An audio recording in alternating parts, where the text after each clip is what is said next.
Hello, എൻ്റെ വീഡിയോസൊക്കെ നിങ്ങൾ കാണാറുണ്ടോ? ബംഗാളിലെ ഗ്രാമീണ കാഴ്ചകളൊക്കെ കാണാൻ ഇഷ്ടമാണെങ്കിൽ എൻ്റെ കൂടെ കൂടിക്കോട്ടോ. ഇന്ന് ഞങ്ങൾക്ക് ഓഫ് ഡേ ആയിരുന്നുകൊണ്ട് തന്നെ വൈകുന്നേരം കൃഷിയിടങ്ങളിലേക്കൊക്കെ ഒന്ന് ഇറങ്ങാമെന്ന് വിചാരിച്ചു.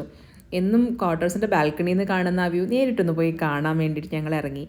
പോയ വഴിക്ക് പേരയ്ക്കൊക്കെ ഉണ്ടായിരുന്നത്, പിന്നെ വഴുതനങ്ങ, നെല്ലൊക്കെ ഇങ്ങനെ കച്ച കെട്ടി ഇങ്ങനെ വെച്ചിട്ടുണ്ടായിരുന്നു. ഇതൊക്കെ കണ്ടപ്പോൾ പഴയ കാലം ഓർമ്മ വന്നു. ഇപ്പം ഇങ്ങനെയുള്ള കാഴ്ചകളും സത്യം വേണം ഞങ്ങളുടെ നാട്ടിലൊന്നും കാണാനില്ല.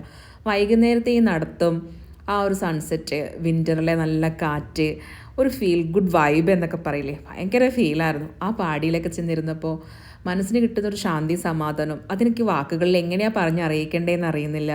ഇങ്ങനെയുള്ള അവസരങ്ങളിലൊക്കെ വല്ലപ്പോഴും നമുക്ക് പ്രകൃതിയിലേക്കൊന്ന് ഇറങ്ങണം എന്ന് പറയില്ലേ, കൃഷിയിടങ്ങളിൽ ഒന്ന് നടക്കുക, എല്ലാം നമ്മുടെ ടെൻഷനും എല്ലാം നമ്മൾ മറക്കുന്ന ആ ഒരു ഫീല് നമുക്ക് അനുഭവിച്ച് തന്നെ അറിയണം. അവിടെ തക്കാളി, സവോള എല്ലാം കൃഷി ഉണ്ടായിരുന്നു. ഇപ്പോൾ വഴുതനങ്ങയുടെ സീസണാണ്. കോളിഫ്ലവർ, ക്യാബേജിൻ്റെ ഒക്കെ സീസൺ കഴിഞ്ഞു പോയി. ഇനിയിപ്പോൾ എവിടെയെങ്കിലും ഉണ്ടെങ്കിൽ ഒരിക്കലും നിങ്ങൾക്ക് പോയിട്ട് കാണിച്ചു തരാം. നിങ്ങൾക്ക് അതൊക്കെ കാണണമെന്നുണ്ടെങ്കിൽ എനിക്ക് കമൻറ്റ് ബോക്സിൽ കമൻറ്റ് ചെയ്താൽ മതി. എന്തെങ്കിലും ലീവുള്ള സമയത്ത് ഞാനിങ്ങനെ പോയിട്ട് കാണിച്ചു തരാം. നമുക്ക് ഡ്യൂട്ടി ഉള്ളവരുണ്ടെങ്കിൽ എന്നും ഇറങ്ങാനൊന്നും പറ്റില്ല, ആകെ ഓഫ് ഡേയ്സിലേക്കാണ് സമയം കിട്ടുന്നത്. അപ്പോൾ അവിടെ അങ്ങനെ ഒരു സ്ഥലത്ത് വിളവെടുക്കുന്നുണ്ടായിരുന്നു. അപ്പോൾ ഇതെന്താണെന്ന് നോക്കാൻ വേണ്ടി ഞങ്ങൾ അവിടെ പോയി. ഇപ്പോൾ ബംഗാളിലത്തെ ആൾക്കാരോട് ഇതൊക്കെ ഞങ്ങൾ സംസാരിച്ചു. ഇപ്പോൾ ബംഗാള കേട്ടാണ് നന്നായി മനസ്സിലാവും, അവർക്കാണെങ്കിൽ ഹിന്ദി പറഞ്ഞാൽ മനസ്സിലാവും. തിരിച്ച് അത്രയും ഫ്ലുവൻ്റായിട്ട് പറയാനറിയില്ല, എന്നാലും ജീവിക്കാനുള്ള ബംഗളയൊക്കെ ഇപ്പോൾ ഞാനും പഠിച്ചു കേട്ടോ.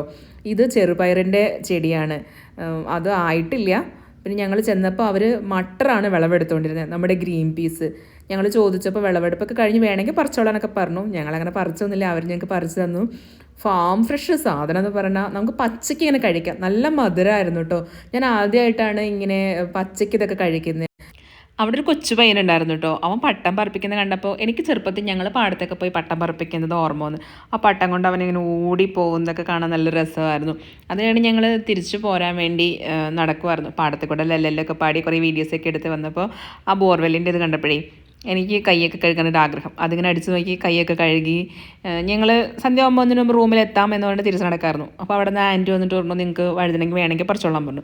ഞാൻ അതിൽ കുറേ പിടിമലി നടന്നിട്ട് അത് പൊട്ടി വരുന്നുണ്ടായിരുന്നില്ല.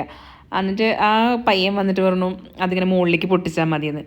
അത് ഒരെണ്ണം ഞാൻ പറിച്ചു വന്നപ്പോഴേക്കും അവർ വന്നിട്ട് ഞങ്ങൾക്ക് 2-3-4 പറിച്ചു തന്നു. അത്യാവശ്യം വലിപ്പമുള്ള വഴുതനങ്ങയാണേ, നമുക്ക് ഫ്രൈ ഒക്കെ ചെയ്യാം. എന്നിട്ട് ഞങ്ങൾ പറിച്ച് നടന്നു വന്നപ്പോഴാണ് ഈ പ്ലാവ് കണ്ടത്. വേണമെങ്കിൽ ചക്ക വേരിലും കായ്ക്കും എന്ന് പറഞ്ഞ പോലെ അതിൻ്റെ അടിവശത്താണ് ചക്ക മുഴുവൻ കായ്ച്ച് കിടക്കണേ. പിന്നെ ഒരു വാഴത്തോട്ടമൊക്കെ കണ്ടു. നമ്മുടെ ഈ അമരയ്ക്ക കൃഷി അതൊക്കെ ഉണ്ടായിരുന്നു അവിടെ.